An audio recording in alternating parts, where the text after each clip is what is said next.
gawa ng kwan mo. Scorpio, nakahubad. Babae ka, lalaki? O, kukunin natin to.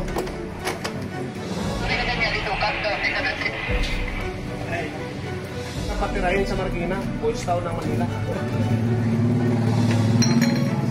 Para kung kayo, you are driving without license.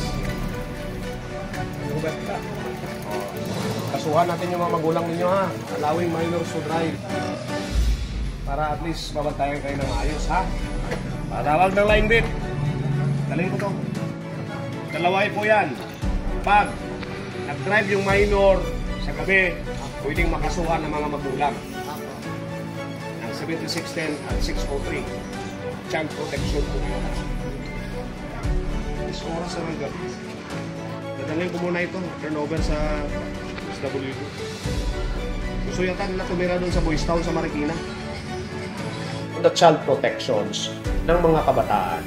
If they allow minors to drive, mayroon silang pananagutan under Presidential Decree 603 at saka yung Republic Act 7610 all on child protection. Pwedeng makasuhan yung mga magulang dahil sa kanilang kapabayaan na pwedeng mapahamak ang mga minor de edad nilang mga. Sir,